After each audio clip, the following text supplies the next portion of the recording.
Hey there. So I'm going to turn the fans on. I got a lower 3 over there that I've got sprung up because I don't fit underneath them when I clean out. And because I haven't needed them till like today, I've just left them up. So I'm going to drop those fans down and then we're going to turn the fans on and you guys get to see the wonderful reaction that the goats give when the fans are turned on for the first time in all winter. It's actually quite the sight.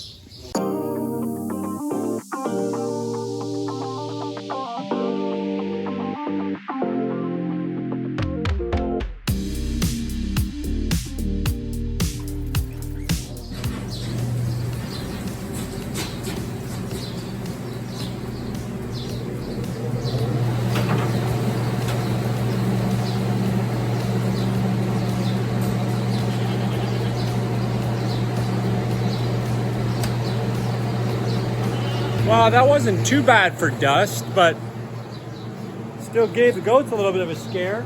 I can already feel the breeze difference standing where I am here from the door.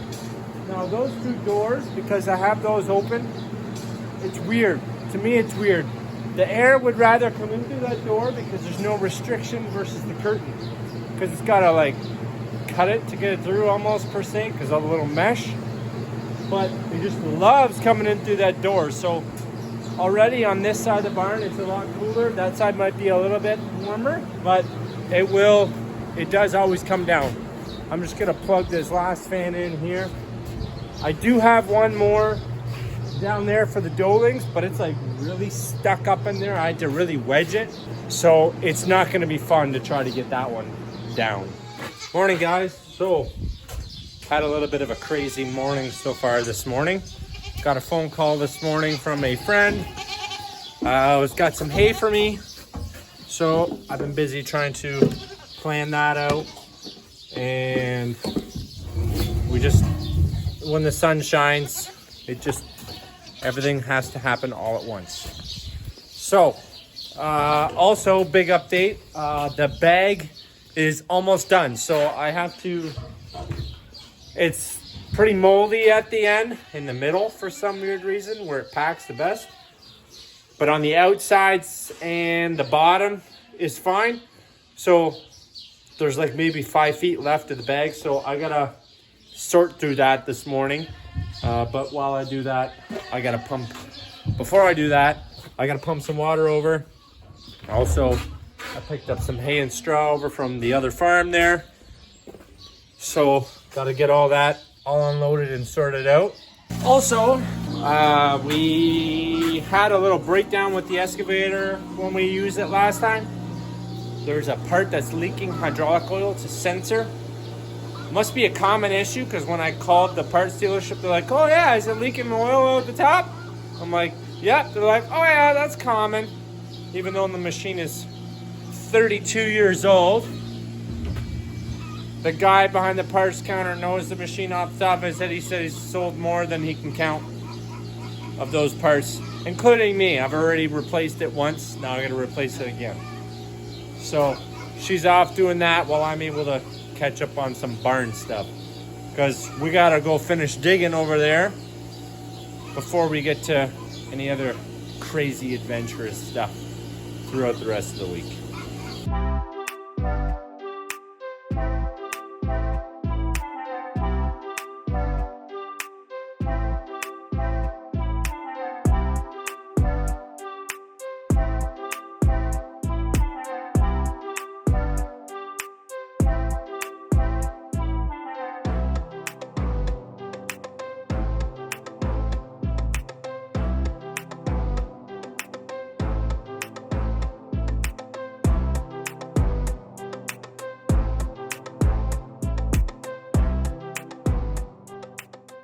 Before I forget and time gets away on me, another one of my mastermind creations.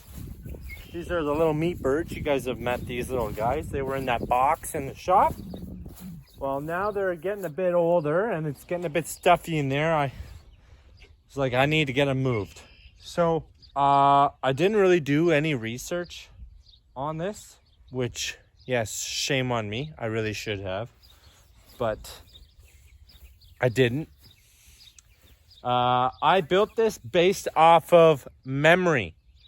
So I have an aunt and uncle, which really aren't actually my aunt and uncle, but they had little miniature of these things on their lawn for their meat chickens that they would just drag around every once in a while. They call this a tractor coop, I believe. They put wheels on it. I haven't put my wheels on yet. I should do that, yes. I need to do that. They're not quite that big yet, so it's not like they're chewing my grass down to nothing in a matter of a day. So it can sit here for about a week or so before I need to move it. So anyways, I built this based off of memory from what they had. That's why I didn't video it. It was a lot of thought process, trying to remember everything. And even I still made mistakes because it's 16 feet on this side, on the inside, and then 8 on the outside. So when I did my peak boards weren't, the 8-footers weren't quite long enough. So I was wasting a lot of wood when I bought 10-footers. I should have thought. Also, when I did the 16 feet this way, and I put my header board on top here, because that header board lines up with that one, when I bought a 16-foot 2x4, it didn't go over top. So then I had to fill in the gaps rather than go over top like I wanted to. It's fine. It's okay. It works. Also, I built this entire thing. Let me remember. I had to buy $40 worth of 2x4. So five 2x4s, 5 2x4s, 3 8-footers, and 2 10-footers, and a box of screws, the roofing screws. I ran out of the ones that I had kicking around. Other than that, I built this entire thing from leftovers sitting around on the farm. Oh, my apologies. I did have to buy this bird screen mesh. This is 1-inch, I think it's 20 gauge galvanized mesh. I had to buy 2 rolls at $20 a piece. So there's another $40. So less than 160 bucks I built this thing for. So comparable to our coop. Also, by the way, we got that painted white. Comparable to that coop, I built this one for the same price. Now, for all of you that are curious as to meat birds and how it all works, I am going to give you the complete full layout of expenses versus what it costs to buy the stuff and everything from the start all the way to the finish to what you get to what you buy price. I'm going to have it all laid out for you. So if you are interested in getting meat birds and you're curious and want to know why I got meat birds and why we're doing it. So for those of you that want to know the full cost of raising meat birds and what the benefits are, also like your meat wise, of course, right? How many pounds of meat you get for the expense wise. And of course, this thing here is going to last me a number of years. I am doing 2 batches this year. I'm not just doing this one. These ones are going to be ready in, I don't know, 4 or 5 weeks or something like that. So in a few more weeks, I'm going to go get more chicks so that we have another batch that's ready by like the end of August or something like that. So technically I could possibly do 1 more batch yet after that. But it depends on how much meat we get off of this, because I don't plan on selling a whole lot of it. It's more for my own freezer, but I might try to push some of that. If anybody wants to buy some chicken, I might have some chicken for you. Yeah, that's how it is. I didn't show the building because I'm not a real master builder. I can't just, pop the numbers out of my head. I had to figure it out a lot and it would have been really boring. So, yeah.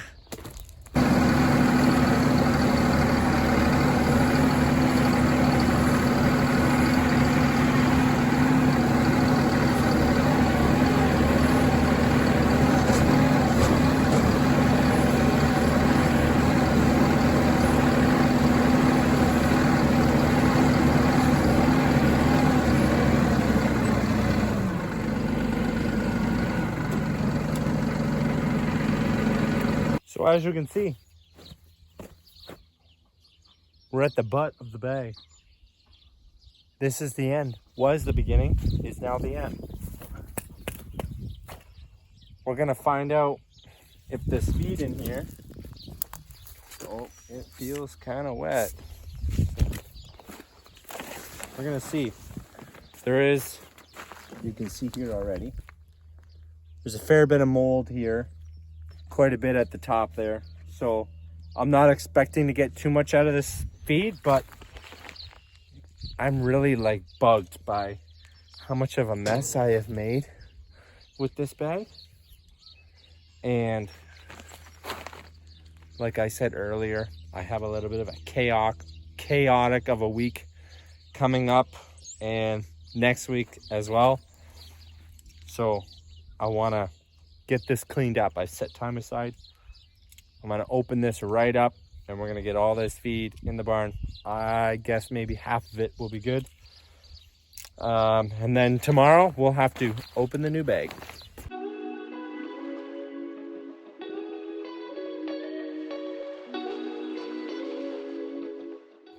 As you can see, my moldy spot from the front, it looks good on the side here, right? It's a bit moldy there. Looks good there. It's bad here in the middle, but that was to be expected once I saw this hole. And then back here, this all looks good. This all looks fairly good.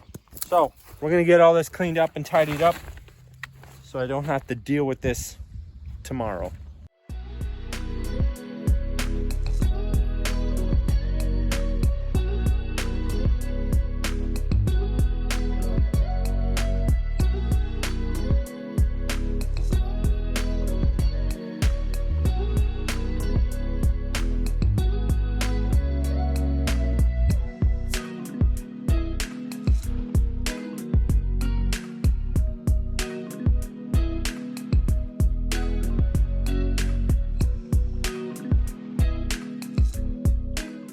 While we're back here over at the excavator, they're conveniently spreading pig manure at the same time, so I get to smell everything while I'm back here. But I got my new part for the excavator here, millions of dollars later. Anyways, I'm gonna get to replacing that, and then we're going to get back to, we're gonna spread this pile of topsoil over here. I got roughly to about the edge of the bins there. Spread that out, and then I gotta dig a bit more topsoil off there, because the pad over there where we gotta dig, that's gotta come down, so then all that dirt has gotta go in the hole.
And just like that, we're on to the next thing. So I got my big blue water trailer here. I got some beams on here. These I'm planning on using for my front porch.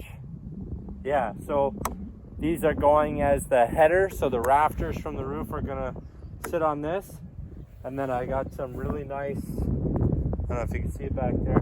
They're like 12 by 12 posts. They were like the corner posts for the barn that I got these from. I'm using those to hold these up, which hold the rafters up. Total overkill, but it looks really nice. So I need this trailer because we're gonna be doing some hay soon, and I need it to move bales, but I don't have a place for these beams yet where they gotta go. So I'm gonna offload them here into the grass. I was gonna unload them up there by the barn, but just as I showed up, my brother took off with the tractor. So do it the old-fashioned way. Got a nice little par here to try to roll these off.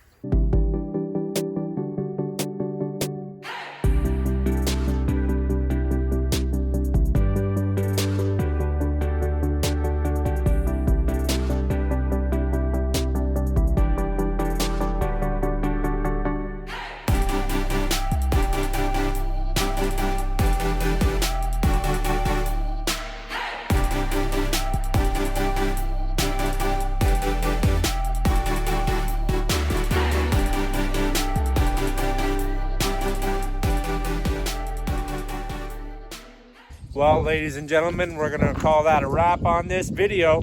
We thanks for watching. Take care and God bless.